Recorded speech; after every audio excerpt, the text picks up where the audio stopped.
and coming generations, and that we need to harness all the very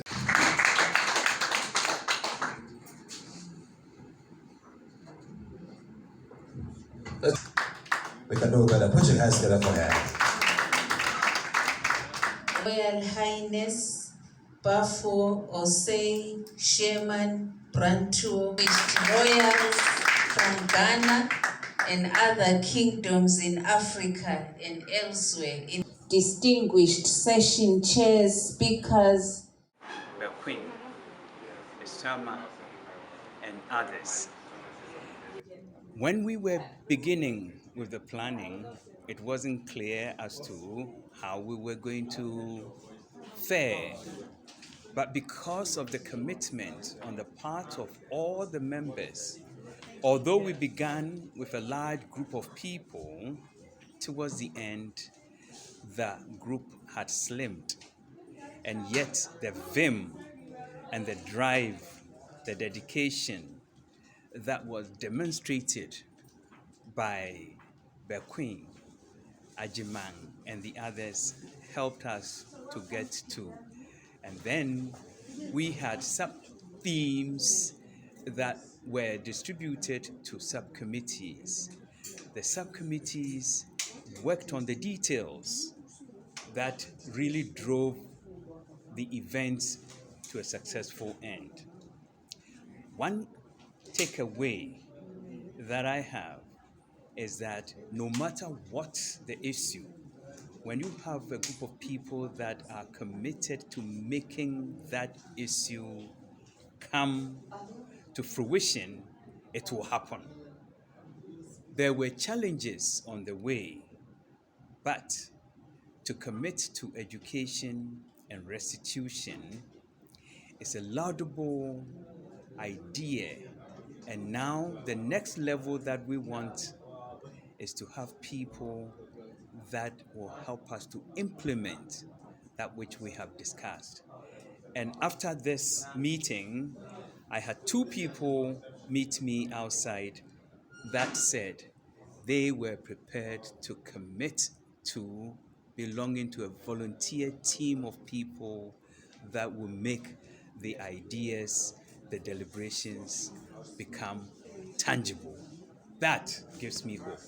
So, with your own point of view now, what do you think is going to be the way forward for the better future for the African? Education has become an important aspect. Why is education important? Very often, the lens through which most Africans have looked at themselves has been foreign. And because of that, Africans tend to be removed from their own soil and their own indigenous ways of knowing, dissemination of knowledge, and ownership of knowledge. I say so because I have been a teacher, and the categories that were given us as part of our education often tended to be foreign. And so, as one scholar said, how come that when a child is learning the alphabet, that child is not taught something like Akple for A, but rather A for apple?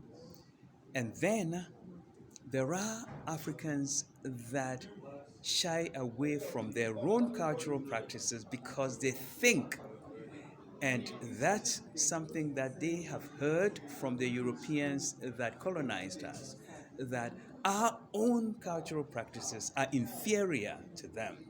And so when we end up imitating them and we are competing with them, what happens is that we always are behind them in terms of accomplishing that which we want to. That is a disadvantage. But if we begin from where we are as people of African descent and pay attention to our own cultural understandings and our own philosophies and our own religious practices, we will be able to teach them about us. But what we do is somebody will ask a question, how big is Ghana? And then instead of us answering that question to Ghana may be 2 times the size of Togo, to compel that person to come back to continental Africa, we say Ghana is like the state of, say, Texas or Oregon. And then it's to that person's advantage. We are afraid of talking about ourselves. Then there is this critical part of African spirituality. We have been taught many times that our ancestors were pagans, they were idol worshippers. And so everything that Africans have been doing have been regarded as inferior and pagan and idol worship. But who is Saint Michael? Who is Saint Peter? Who is Saint Paul? We could say, my grandfather, my grandmother, your grandfather or grandfather, because such people also led exemplary lives.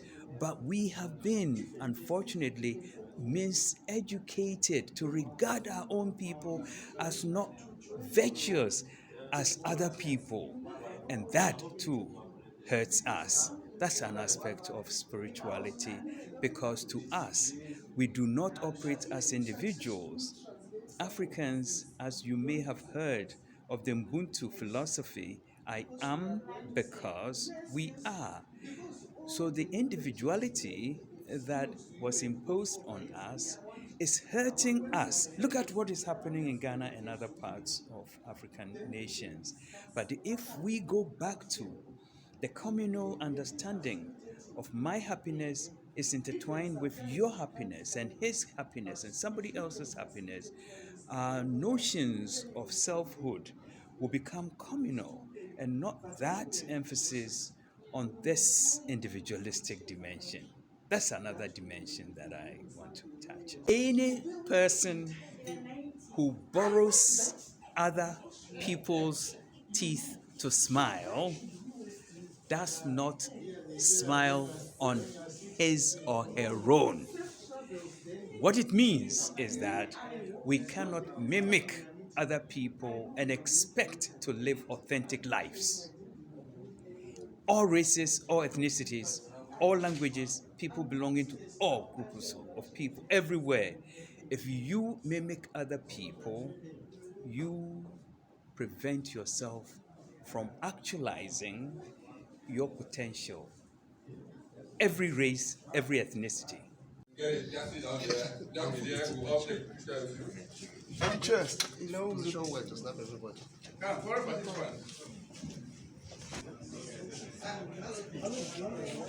One. Be there. In remembrance of this August occasion. Yes, put it on. The foreign participants, all of you come around. No, can I come also? The foreign participants come around.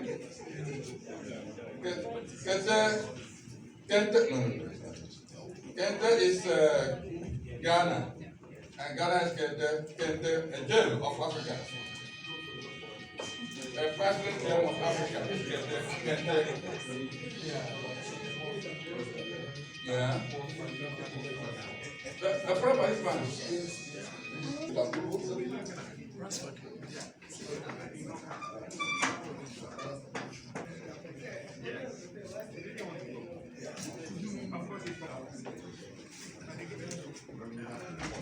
Okay.